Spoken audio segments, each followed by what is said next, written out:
Most people who've taken psychedelics didn't do it in a clinic or under the guidance of a licensed professional, not in official capacity at least.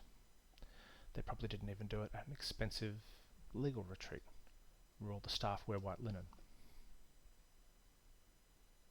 They did it at parties or on camping trips, in bedrooms or parks, jungles or deserts, by themselves, or with a guide, with friends, family, community, or strangers with a shared purpose. That's the psychedelic majority, and we're mostly left out of the conversation. You might have missed that in discussions of psychedelics in mainstream think pieces, LinkedIn-powered commercial boosterism, all of this, they often revolve around areas that simply don't represent most people's experience. And amongst discussions of products that may never make it to market, treatments most people can't afford, and businesses that mostly exist to enrich the already wealthy, I think we need to get back to talking about what's more common out in the real world. Far away from slick websites, overly optimistic pitch decks, and carefully crafted patent claims, there's a whole world of experience many seem happy to ignore. Consider this. The total population of Shipibo people, possibly the most well-known group that traditionally uses ayahuasca, is probably under 30,000. As a minority in South America, that's tiny, and yet it will probably be a decade until anywhere near as many people will have legally accessed something like psychedelic-assisted therapy in the US or Australia. Let me be clear. I don't want to criticise people seeking this therapy. I know full well just what depression or PTSD can take from someone. So even if you can afford the $15,000, $30,000 price tag for this therapy in Australia right now, this isn't a criticism of your choice to seek treatment. It's not really even a criticism of your ability to pay for it. Nor do I want to unduly criticise therapists for working within these emerging systems, so long as their practice is evidence-based and they're doing their best to minimise patient cost, maximise patient access, and not just pay for a big house in a rich suburb. Rather, what I'm talking about here is a kind of psychedelic 1% that covers both individuals and the structures they inhabit and support.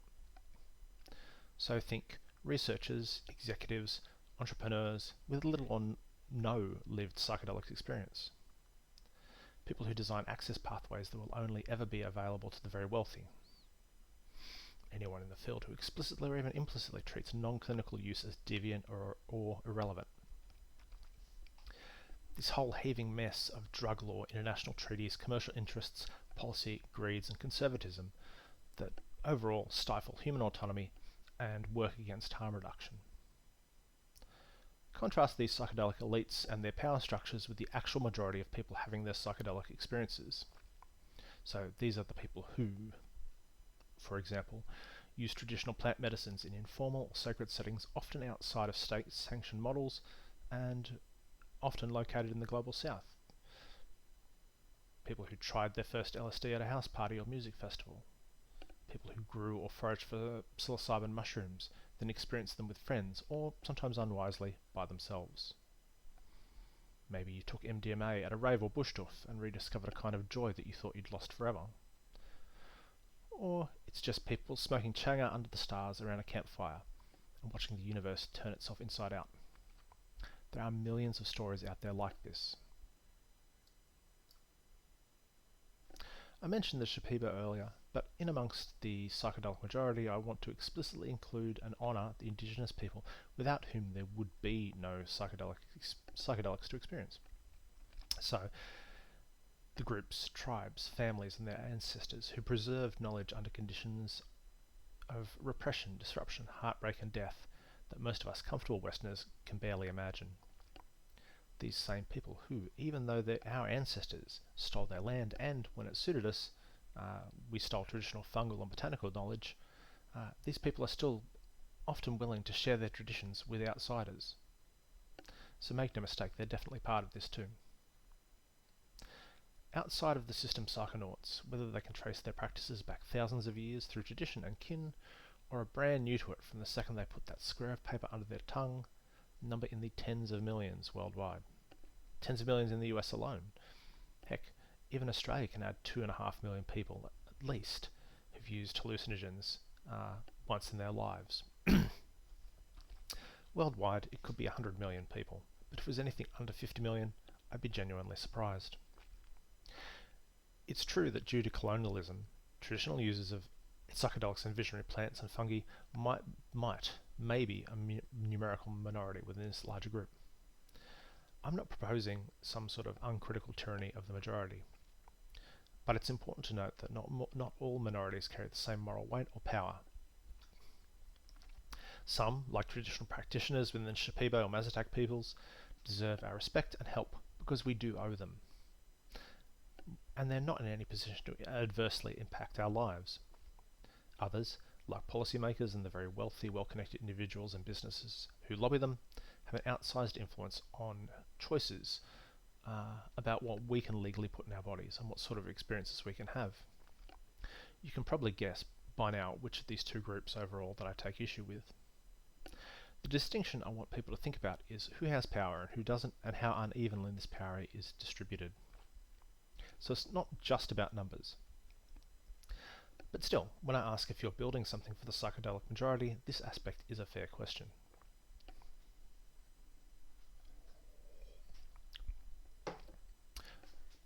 Also, to be clear, this isn't just about those glowing experiences that are most palatable to the mainstream. Almost every person I know who has tripped more than once has had at least one story that ranges from challenging to hours-long nightmare of abject horror. And the impacts may not be short-term either. Somatic disorders, HPPD or PTSD are all possible, though thankfully these are rare outcomes. These psychedelic casualties, while a small group, also deserve and need our support and understanding. When their stories aren't believed because they don't fit the narrative that is most convenient for making money, it's deeply unfair. When their experiences are cynically used to oppose harm reduction initiatives, well, they're being used too. The psychedelic majority is not monolithic. Our experiences can be good or bad, our roots generations deep or only days old. At a glance, it looks like a lot of us are middle class, or we would be if it wasn't being completely smashed. We're well-educated Westerners. That's how it looks. And many of us seem to be residing in North America. But that's not all of us. It's probably not even most of us, and it's rank arrogance to think otherwise. On a related note, I'm aware that psychedelic majority echoes terms like global majority, i.e. the 85% of people in the world who aren't white, that were developed to center voices of BIPOC communities and challenge assumptions of white normativity. I have no intention of undermining this and don't want my framing to erase anyone's struggle. If anything, in thinking about this, I'm again painfully reminded of how deeply US-centric psychedelic discourse is.